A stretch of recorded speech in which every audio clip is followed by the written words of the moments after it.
Hello everyone. तो आप लोगों का स्वागत है इस वीडियो में।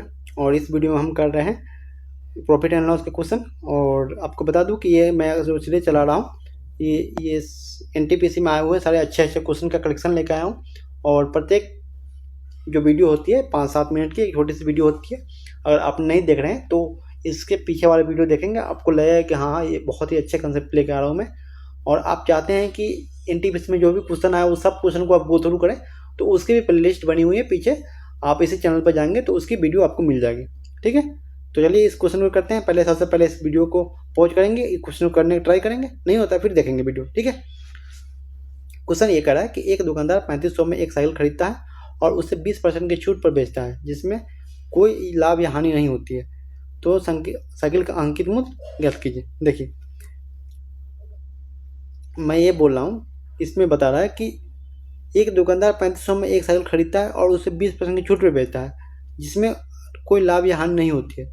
साइकिल का अंकित मूल्य ज्ञात कीजिए। देखिए मैं मान लेता हूँ कि साइकिल का अंकित मूल्य x है। अंकित मूल्य मतलब मार्क प्राइस। आप इसे लिख सकते हैं कि MP जो मैंने माना वो x माना। तो x पर 20% छूट देने के बाद बेचा जा रहा है। तो x पे अगर 20% की हम छूट देते हैं तो x गुने 80/100 हो जाएगा ना भाई। और x गुने 80/100 इसका जो वैल्यू दे रखा है ना, कि जो आप इसमें क्या हुआ कि एक खरीदता है, इसका सेलिंग प्राइस है, लेकिन इसमें बोल रहा है कि सॉरी सेलिंग प्राइस में बोलता हूँ कि कॉस्ट प्राइस है। ये जो 3500 है वो क्या है, वो कॉस्ट प्राइस है।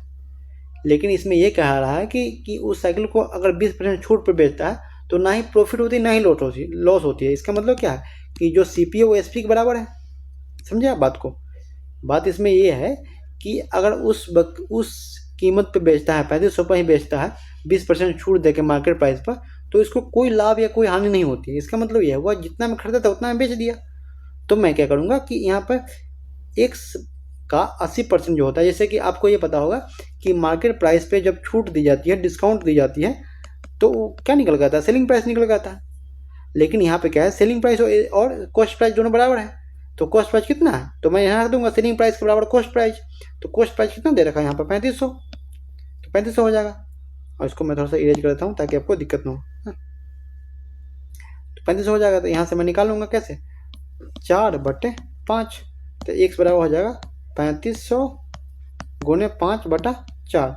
इसको और सॉल्व करना चाहूँ तो 35 गुने 5 गुने 25, और 25 पंजे 125 गुने 35, तो 25 पंचे 625, और 25 दिया 375, और 5 5 2 7 7 6 13 3 1 4, तो 4375 इसका आ जाएगा। क्या ये आ गया इसका MP।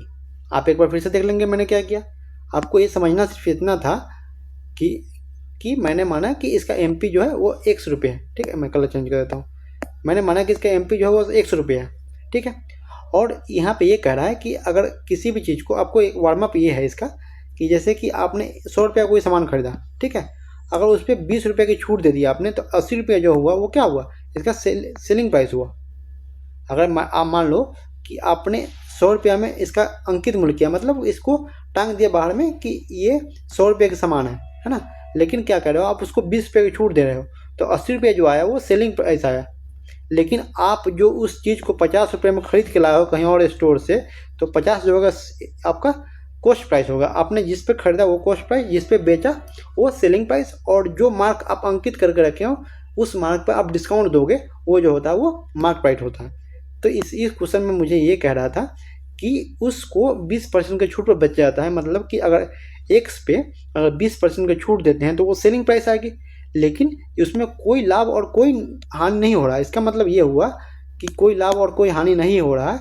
इसका मतलब ये हुआ मेरे भाई कि उसका जो सेलिंग प्राइस है, उसका जो SP है और उसका जो CP है वो इक्वल है, तभी तो कोई लॉस है, कोई प्रॉफिट नहीं होगा। तो मैंने क्या किया यहाँ पे कि यहाँ पे अगर SP आना चाहिए, लेकिन SP के बराबर CP है, तो CP की जगह मैंने सीधे वैल्यू पुट कर दिया। ठीक है, तो आई होप कि ये क्वेश्चन आपको समझ में आया। बाकी आगे का कैलकुलेशन था, आपको सिर्फ ये समझना था कि CP और SP यहाँ पे बराबर हो जाएंगे और यहाँ से क्वेश्चन का आंसर आ जाएगा। ठीक है भाई, तो ऐसे ही क्वेश्चन के लिए चैनल को सब्सक्राइब कर ले और लोगों को शेयर करें, जो भी आपके आसपास जो भाई बंधु पढ़ते होंगे उनके लिए। और आप इसी प्रकार का कोई वीडियो चाहते हैं, जो आपने कोर्स तो कर रखा है बट आपको ऐसा कोई क्वेश्चन आता है जिसकी भाषा आप समझ नहीं पाते हो, या उसको कैसे अप्रोच करना है आप उसको नहीं समझ पाते हो, तो आप उसके लिए कमेंट कर सकते हैं कि भैया इस टॉपिक का मेरा वीडियो, मतलब मेरा जो भी है कंसेप्ट वीक है, तो अब मैं उस टॉपिक के जो भी अच्छे क्वेश्चन होंगे उन लेके आऊँगा और आपको सोल्यूशन दूंगा उसका अच्छे से। ठीक है भाई, तो आज के लिए इतना ही। धन्यवाद यहाँ तक वीडियो देखने के लिए, और अपना फीडबैक देके जाइएगा कमेंट बॉक्स में। मुझे अच्छा लगता है ये सारी चीज़ें, है ना, जो आप बताते हैं कुछ ऐसा कुछ। ठीक है, धन्यवाद।